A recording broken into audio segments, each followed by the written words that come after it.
Scientists call it activation energy. That's what they call the force required to get you to change from what you're doing on autopilot to do something new. So try this test tomorrow.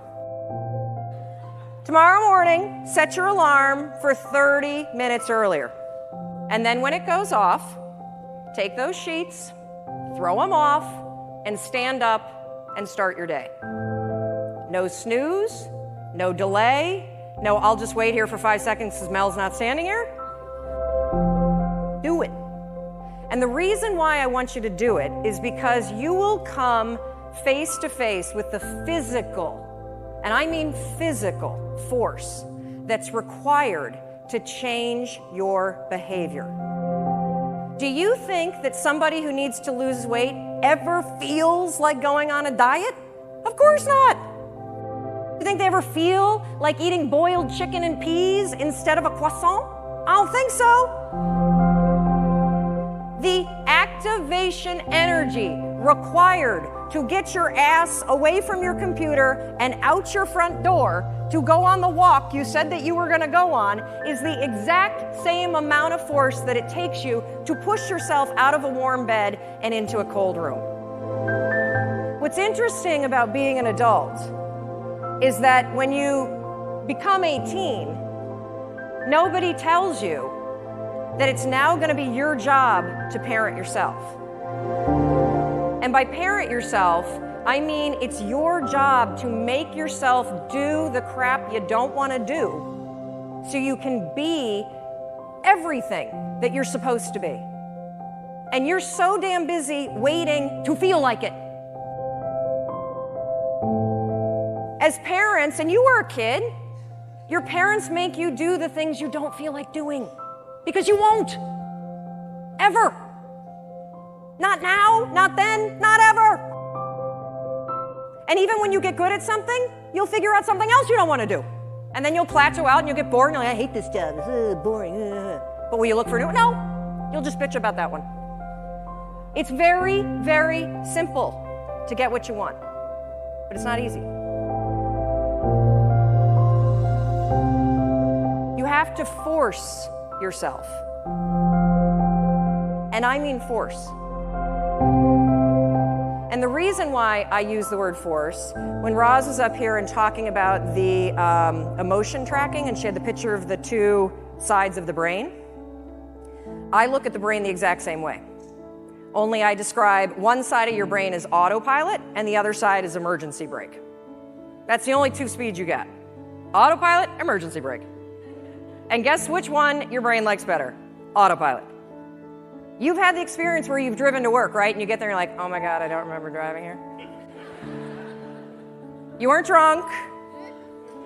That was your brain on autopilot. It was functioning just at this level.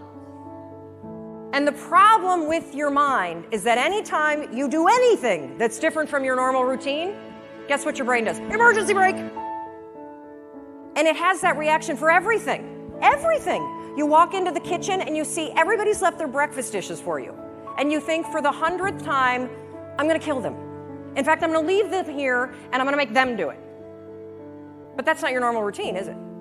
So your mind goes, emergency brake. And you go right into autopilot. I'll just load it and be pissed and then not have sex. That's what I'm going to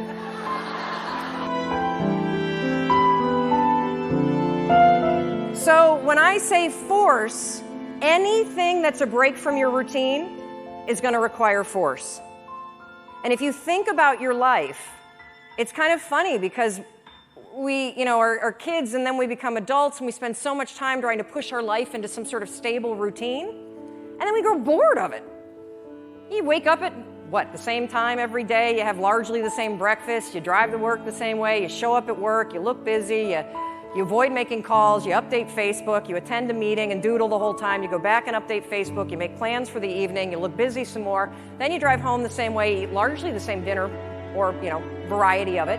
You watch the same kind of media, and then you go to bed and do the same thing all over again. No wonder you're bored out of your mind. It's the routine that's killing you. I have this theory about why people get stuck in life. So, most of you have probably taken your basic Psych 101 class and you've bumped into Andrew Maslow's hierarchy of needs. Well, your body is kind of cool because you have these basic needs. And your body is wired to send you signals. If you are hungry, if you need food, what do you feel? If you need water, what do you feel? If you need sex, what do you feel? Thank you. I think when you feel stuck or dissatisfied in your life, it's a signal. And it's not a signal that your life is broken. It's a signal that one of your most basic needs are not being met. Your need for exploration. Everything about your life, about your body, grows. Your cells regenerate, your hair, your nails, everything grows for your entire life. And your soul needs exploration and growth. And the only way you'll get it is by forcing yourself to be uncomfortable. Forcing yourself to get outside, out of your head. Thank you. If you're in your head, you're behind enemy lines. That is not God talking, okay? It's not. In fact, if I put a speaker on it and we broadcast what you say to yourself, we would institutionalize you. You would not hang out with people that talk to you the way you talk to yourself. So get out of your head. Your feelings are screwing you. I don't care how you feel. I care about what you want. And if you listen to how you feel when it comes to what you want, you will not get it. Because you will never feel like it. And you need to get outside your comfort zone.